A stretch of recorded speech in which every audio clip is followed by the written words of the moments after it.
I'm turning 70 years old this year. I don't look it or feel it, nor do I celebrate it. And I generally never talk about age much or what it means because I find it irrelevant for the most part. Today's a little different because of the topic, which is about having lived and experienced this much life and what it would be like if I could sit down with my 20-year-old self, which is now a half a century ago. Just the two of us, face to face, and have a conversation about the future and about what matters, and what truths about life that I've learned that I would tell myself. Imagine if your future, older, wiser, and more experienced self could hop into a time machine and go back to talk to your 20-year-old self. What would you say? What would you want to share about what you've learned about life? Not because the 20-year-old you is lost or clueless, but because the younger you didn't yet realize the power you truly had in shaping an amazing life. That's why they say youth is wasted on the young, because age brings experience and wisdom that a young person just doesn't have. Anyway, there are 5 truths I would pass on to my younger me that would save years of heartache and trial and error, and I want to give them to you. By the way, these 5 truths are not platitudes, not motivational fluff, but real-world lessons, hard-won through time, failure, and reflection, with a little wisdom from the scars. And if you decide to embrace these 5 truths, I guarantee they'll save you from years of spinning your wheels, trying to impress the wrong people, or chasing illusions about what really matters. So whether you're 20 now, or you're 40 or 70, this episode is for anyone ready to wake up and take the reins of their life. Okay? Let's go. The first might sound a bit harsh, but it's truth number 1. No one really cares, so stop performing. This might sound a bit harsh, but it's very freeing once you realize this to your core. My dad actually told me this when I was a teenager, but it never really sunk in until I was much older and realized it. Most of the time, people are too wrapped up in their own lives to care about yours. They're not sitting around judging your outfit, your car, or your last mistake, or thinking about you at all. They're thinking about themselves, not you. And all that superficial stuff that most people spend so much time acquiring and posturing themselves around to impress others or make them like you means absolutely nothing. Freedom, which is what really matters, comes when you stop living to impress, to please, or prove anything to others. Because all that posturing, it's energy that's wasted. Authenticity, not performance, is what creates connection and opportunity in your life. If I had truly known this at 20, I would have stopped contorting myself to fit into boxes I didn't really belong in, or what I thought was what others wanted me to be. So be you, fully, honestly, consistently. Just stop all the games. The social media one-upmanship, the need to show off or put on airs, expending energy trying to impress. Because the truth is, nobody cares. Knowing this truth is freedom. Truth number 2, keep your word. Build a personal moral code that you live by. Life isn't just about what you do, it's about how you operate your life. Your agreements, both spoken and unspoken, are the foundation of your integrity. If you say you're going to show up, show up. If you make a deal, honor it. If for some reason you're not able to honor it because of a changed circumstance, then rework the agreement, but be upfront about it. Even the little things like missing an appointment, being there, telling someone you're going to do something for them and not blowing it off. This is important. And having this, keeping promises at the core of the code that you live by, changes everything. Not about how others will only trust you in the future, but it's a condition for how the universe operates and gives back to you. Because you're centered in how you see yourself and how you fit into it all. I'm sure you've heard the line, I think it was Woody Allen who said it, that 80% of success is just showing up. This is true because most people in life don't. They slip and slide out of things. They don't follow through, which is an agreement with yourself first, that you intend to honor what you agreed to, and then with others. This is true in business and relationships. Show up, tell the truth, and don't be attached to the outcome. This is a way to live, a code that you follow that allows you to walk through life without cheating or taking shortcuts. When you do this, you not only feel good about yourself, but others will resonate to that energy because of the trust that you establish by being this person. It's magnetic. And you can create your own moral code around this key principle if you don't already have one. A North Star, if you will, that steers your choices, a way of operating that defines who you are in business, in relationships, and in life. I did this for myself some years ago in articulating it on paper, and it became the anchor that guides me and defines me to this day. When it comes to matters of morality and what's the right thing to do, it's not ambiguous or gray at all. And in a world full of compromise and shortcuts, being a person who keeps their word is rare and deeply respected by others. Truth number 3, time is your most precious asset, not money. There's one truth that hits harder the older you get, it's this. You can always make more money. You can never make more time. We're raised to chase the dollar, to earn it, save it, flaunt it. But money's transitory. It flows in, it flows out. Time only flows out. You don't ever get it back. You don't get to rewind and do it over. There's no refund, no rollover, no pause button. At 20, I gave too much of it away on things that didn't matter, to people who weren't worth it, to distractions that left nothing behind but regret. Now I treat time like the rarest currency in the universe, because that's what it is. And collecting moments, extraordinary sunsets, stories that strangers tell you, running barefoot in the grass, these are irreplaceable. Here's the truth they don't teach you in school. Time is life. Every second you spend, that's your life. And when you look back, when you're standing at the end of the road with most of your time behind you, like me, you won't care how much money you made or how many awards that you won. You'll only remember how you spent your moments and who you spent them with, what you gave your soul to, where you invested the best of yourself, because that's the only thing that really matters. Not your bank balance, not your trophies, not your follower count, just moments, tiny slices of time spent either with purpose or wasted in distraction.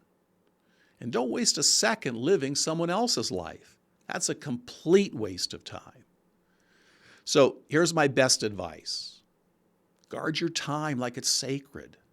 Say no more often to things that don't matter and don't add to your precious moments account. Be ruthless with distractions and tangents that don't serve your mission.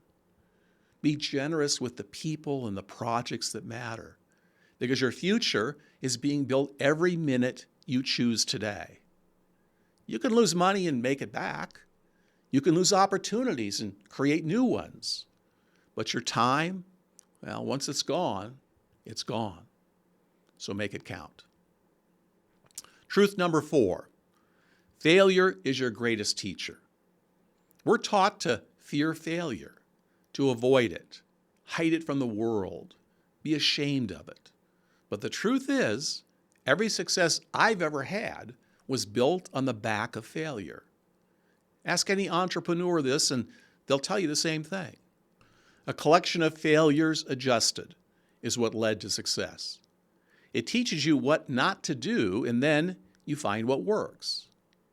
Failure, when mined, is your fertilizer for success. So don't be afraid to fail. Be bold and learn from it. You'll have investments that flop, relationships that end, jobs that don't work out. Each one carries a lesson. And if you're willing to look for it and lean into it, extract the wisdom and adjust. Never quit. Failure is not the opposite of winning. It's actually a prerequisite. And an interesting nugget of wisdom here is that out of 10 projects you start, maybe only 2 make it. 4 or 5 are usually failures and the other break even. That's how it is in the movie business. The 2-2-6 rule. 2 are hits and make money, 2 break even, and 6 lose money. And what you learn from those losers, helps you develop as a person, and that's how you grow as an enterprise. The way to see it all emblazoned on your psyche is this: I never see failure as failure, but as a learning experience. And truth number 5, tenacity. It's a superpower. Most people quit too soon. They start strong, they hit resistance, and then fold. But here's the thing. Those who persist almost always win in the end. Look at people like Donald Trump or Elon Musk. Doesn't matter if you like them or not. You can't deny their successes. And it's mostly because of their tenacity against crushing odds. And they win. Not because they're smarter or more talented necessarily, but because they keep going. And most quit when the going gets tough. That's why tenacity is a superpower, because showing up day after day, regardless of setbacks, is so rare. Someone once asked me years ago, when I was probably at my peak of earnings and net worth in my business, if I was ever afraid of competition or someone coming in and undercutting what we were building at the time. My answer was not at all. And I likened it to the time of the Roman gladiators. There were only a handful in the arena fighting, and everyone else was just a spectator watching. And that's the truth of life. There are really so few in the arena, the ones that are really doing anything and sticking it out. And most everyone else is a spectator. So it didn't matter because we were going to be out front regardless. When I was 20, I underestimated the compound interest of persistence and just how much it mattered in my career. In some things it didn't serve me, but those were minor in comparison to how much it did.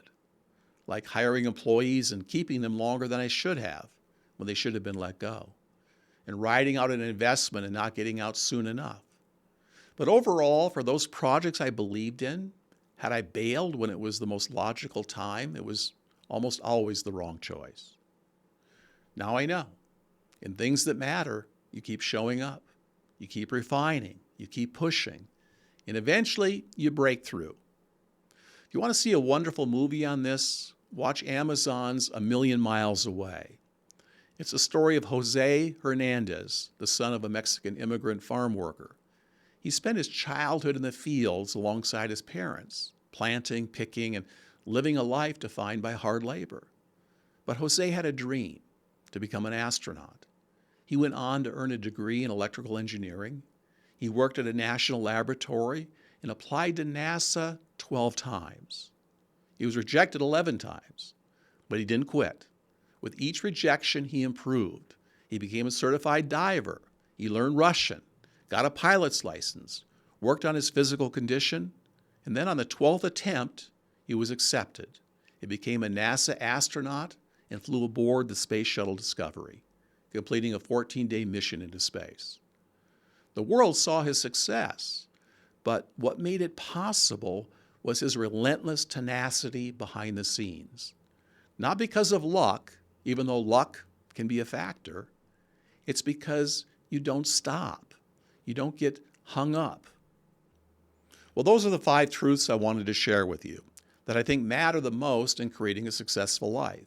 That I think anyone who starts out young and embraces them, this will make all the difference in their life.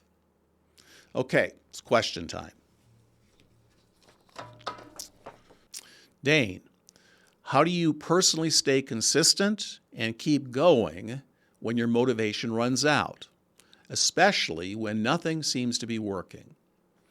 Well, that's a great question because the truth is motivation does run out. It's a feeling that comes and goes and has a lot to do with your mood and how things may be going in your life. But what I rely on most is discipline and structure. and a deep connection to why I started the project in the first place. I anchor myself to the mission, which is always the bigger reason beyond my ego or my desire to have a certain outcome. If I'm doing something just for the money or for recognition, I'll burn out. But when I'm connected to my higher purpose, which is something more than me, and when I know what matters, what I'm building matters, I don't need to feel motivated every single day. I just show up and have a positive self-expectancy and let the universe help me and guide me by simply paying attention. I also build systems around me that make showing up a lot easier. Little rituals, routines, and triggers. I don't wait for inspiration. I just stay in motion. Even when things are going my way, and my belief is I'm going to find the right way or fail my way to it. And honestly, I remind myself that every great thing that I've ever created usually comes after a long stretch where nothing seems to be working. And that's the test, I guess. If you can keep going through that part, even when it seems like it's not working and just not quitting, eventually it does. Okay, if you could go back and spend your time differently over the last 50 years, what would you do more of and what would you stop wasting time on?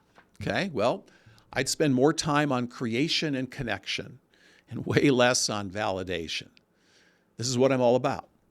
And as a young man, I spent too much time trying to impress other people who didn't really matter, trying to be someone. And if I could do it all over again, I'd cut the noise and I'd just stop trying to look successful and I'd just build things quietly. I didn't really need to live in a mansion or drive a fancy car, and they all took too much energy to keep up anyway. As a high school dropout at age 16, I felt I had to prove myself, and that was a primary driver in my 20s. When I made it in my mid-20s from working hard, I expected a parade or something. And of course, that was silly and it never happened. And like I said in truth number 1, no one really cares anyway. So knowing what I know now, I would not have wasted a second thinking that they did, and certainly would not have put any effort into the trappings to prove my worth to the world. It's not worth it. I'd invest more time learning the inner game, mastering my mind, my beliefs, my emotional responses, instead of just chasing external wins. And I'd spend way more time with people who made me feel alive and inspired. I would have stretched further and sought out people that I admired and picked their brains more. Like we talked about in truth number 3, time is the one thing that you never get back. And the truth is, how you spend your time is really how you spend your life. No matter how old you are, ask yourself this one question.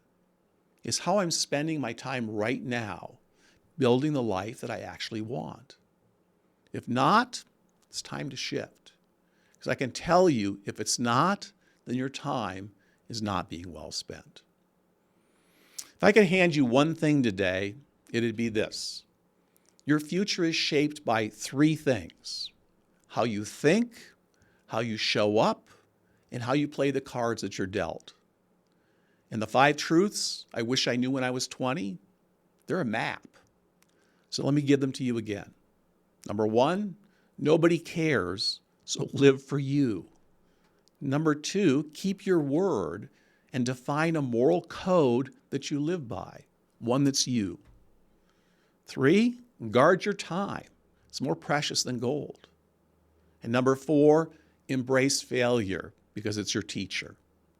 And 5, never underestimate the power of not giving up. You don't need a perfect plan to be successful. In fact, the history of business, in fact, some of the most mediocre enterprises became the biggest success stories. And you certainly don't need anyone's permission to live your dreams. So don't waste time or resources looking for validation. You just need to start and be true to yourself and wake up each day and begin anew. And that's really it. Train your mind and be the master and commander of your life. I'll see you on the inside.